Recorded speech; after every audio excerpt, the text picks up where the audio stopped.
Good morning students, आप सबका स्वागत है मेरे यूट्यूब चैनल कंसेप्शनल लर्निंग पे।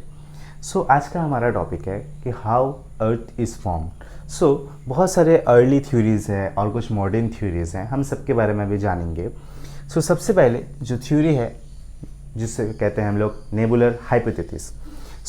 जर्मन फिलोसोफर इमैनुएल कांट, जिन्होंने इस थ्योरी को पहली बार दिया, बाद में जाकर इसको एक मैथमेटिशियन जिसका नाम था लैपलेस, उन्होंने 1796 में इसको रिवाइज किया और इसमें कुछ चेंजेस करने की कोशिश की।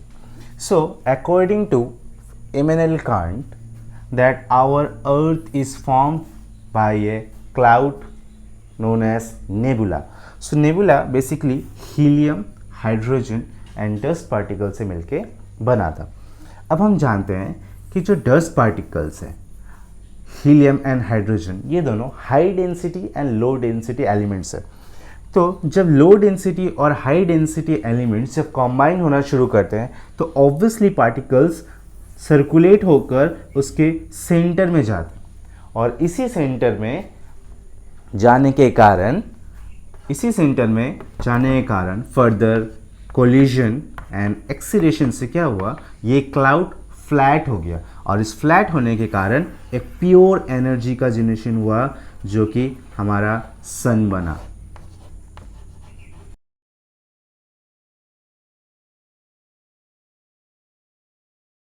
मैंने जाना कि सर्कुलर मोशन में आने के बाद ये बहुत ही ज़ोर से घूमने लगा।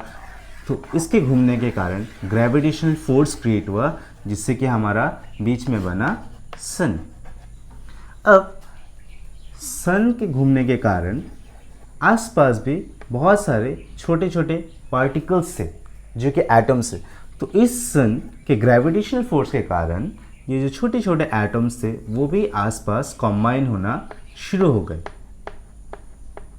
जिन्हें हम प्रोटोप्लैनेट्स कह सकते हैं। लेटर फर्दर रिएक्शन, कोलिजन, अलग अलग प्रोसेस के कारण क्या हुआ कि ये जो छोटे छोटे लम्स ऑफ गैसेस बोल सकते हैं, ये सन के चारों ओर फॉर्म होने लगे क्योंकि सन इसका मेन सेंटर बन चुका था और वो सब उसी मोशन में घूमने लगे जिसमें से सन घूम रहा था, क्योंकि ये उसी पार्टिकल्स के पार्ट से जिससे कि हमारा सन तैयार हुआ था। धीमे धीमे ये सब एक डिस्क फॉर्म में घूमने लगे।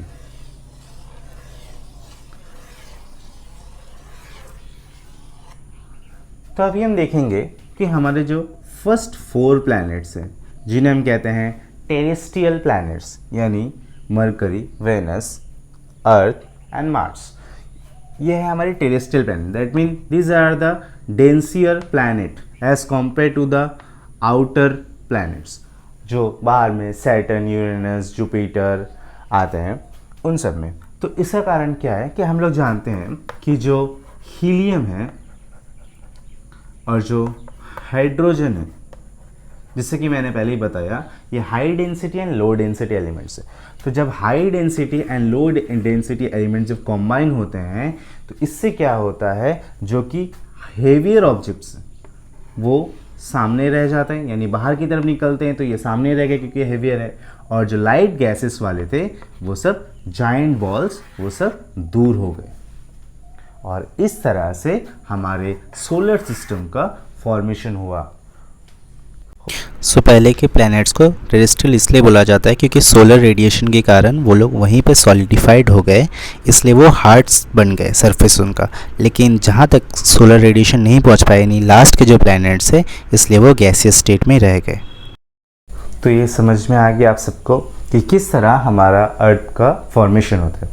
बाद में जाके मल्टन एंड कैम्बर्लियन, इन दोनों ने इस थ्योरी को थोड़ा सा चेंज किया, जिसमें कहा गया कि हमारा जो सन था वो सेंटर था, जो कि एक बहुत बड़ा स्टार है, और उसी की तरह और एक बड़ा स्टार यहाँ से गुजरता है जो कि सन के एकदम नज़दीक से गुजर जाता है, और इसका ग्रेविटेशनल फोर्स इतना ज़्यादा होता है कि वो सन से कुछ चीज़ें खींच ले जाता है।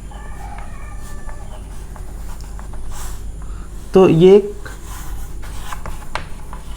शिगार शेप फॉर्म करता है, इसलिए हम लोग इसे शिगार थ्योरी भी कह सकते हैं। तो ये शिगार थ्योरी क्या बताती है कि जब ये बड़ा स्टार जब यहाँ से गुजरता है तो सन से बहुत बड़ा हिस्सा को खींच लेता है, जिसके कारण बाद में प्लैनेट सब एक डिस्टेंस में जाकर रुक जाते हैं,